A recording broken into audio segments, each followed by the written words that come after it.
Hi, Coach. Can you hear me all right? Yes. Okay, great. We will start with Eric Walden, Salt Lake Tribune.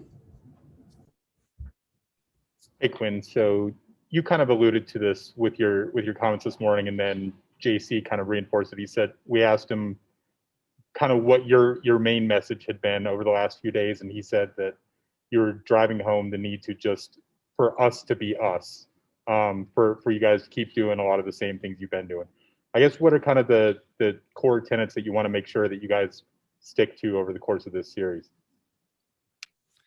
Well, I think, for us to attack offensively, obviously that's always dependent on how you're being guarded, and you have to recognize those things.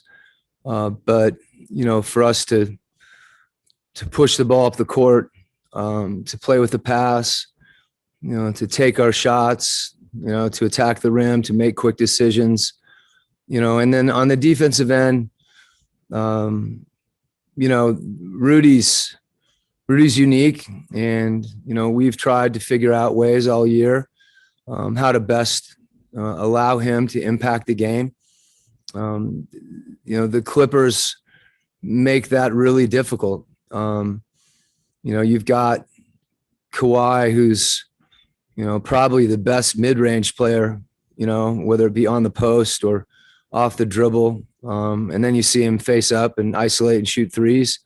You've got PG, who, can create his own shot, has range, can shoot the ball off the dribble from three, can play pick and roll, who can come off screens. So they've got some guys that, and those two guys, they're elite. And, you watch them, and there's times you marvel at some of the things that they do.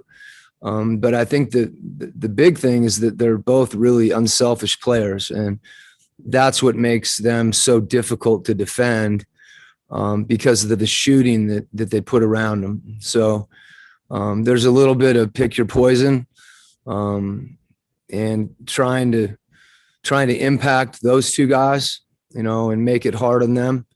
And then at the same time, not give them clean looks from three is something that's difficult to do. So when I say, to JC's comments about us, trying to be who we are, obviously that involves, certain things that you want to do that hopefully play to your strengths. But I think, he's probably referring a little more to the offensive end. And, even without Mike, I think we have to be aggressive and attack and not be afraid to fail, not be afraid to miss, but be able to get to the next play when, we don't have a good possession offensively, and then defend.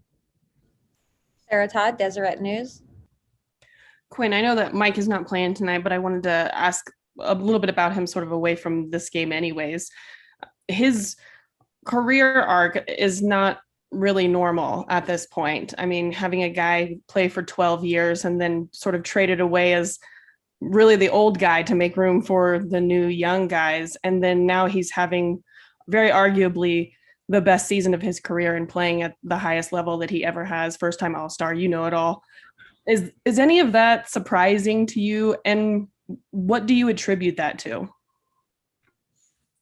Well, I think, knowing Mike and having, the opportunity and really the pleasure to get to know him personally over the last couple of years, it really, I think foundationally, it's who he is as a person, that he's willing to do whatever he needs to do, to help his team win. And, the teams he played with in Memphis for the majority of his career were very different than the way that our team is constructed. And I feel like, his talents and his ability to create, to shoot, to play make, he's finding opportunities to do that.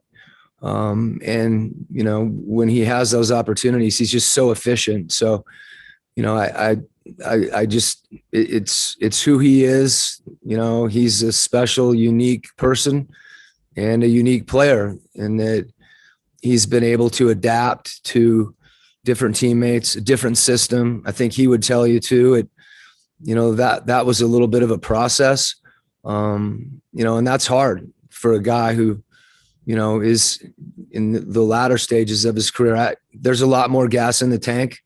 You can tell that when you watch him play. I think he can, there's nothing in my mind that I see that doesn't say that Mike can keep doing this for a while because of how efficient he is and the things that he does and the group that he's playing with. Joe Varden, The Athletic. Hi, Quinn. I'm wondering about a guy like Jordan who had a nice series last series, and his first two runs through the playoffs weren't very good. And I guess I'm wondering why with some guys, they click right away in the playoffs, and sometimes it can take one or two or even three runs through it to really kind of find your mark in the postseason. Well, I think the biggest thing is I think it's hard to compare, previous playoff series with different teams to where Jordan is now.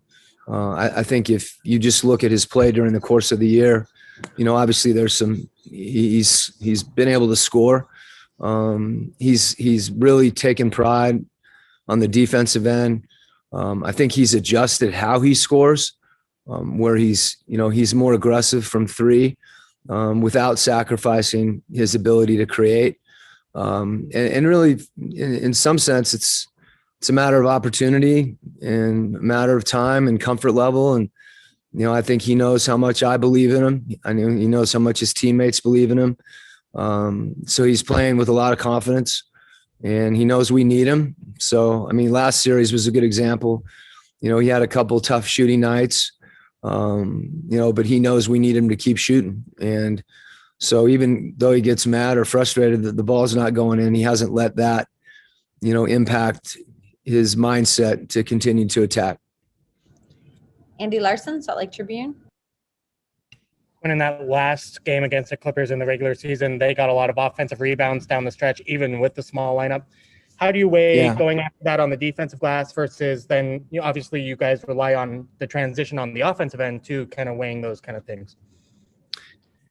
That's a big part of the game for us, really every game, but certainly this one. I think particularly when a team spaces you, we've got to make sure that if, Rudy's out contesting a shot, a mid-range shot or contesting at the rim, there are other guys on the perimeter, are gang rebounding. And, the flip side of that, hopefully, is if we can secure some of those rebounds, as you said, we can attack the other way.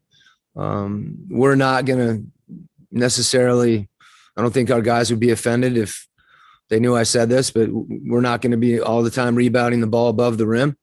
So a lot of times for us, it's about gang rebounding, whether we tip the ball, loose ball rebounds. We've got to have multiple effort plays on the glass, particularly when the floor is spaced and a team is shooting threes. There's long rebounds. And then obviously, when you have Kawhi and you have PG that, are creating on their own and you're having to help, it breaks your defense down. So that's a big challenge for us. And, one that we've got to meet.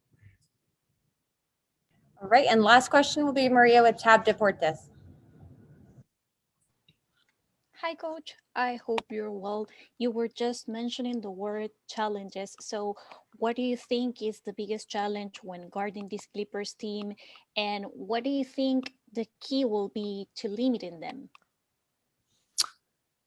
Well, I think, it starts with Ty and, the way that they play. I think to have a team that, has, in PG and Kawhi, two players that have the ability to create, the way that they've put them in positions to do that and do it efficiently, whether that be pick and roll, isolation, post up, and then, the way that they space and the way that they play together, that's a reflection of their coach, the way that they execute. And you can see the buy-in that their whole team has. They'll make the extra pass, the ball moves around the perimeter. So you're guarding them in a lot of different situations.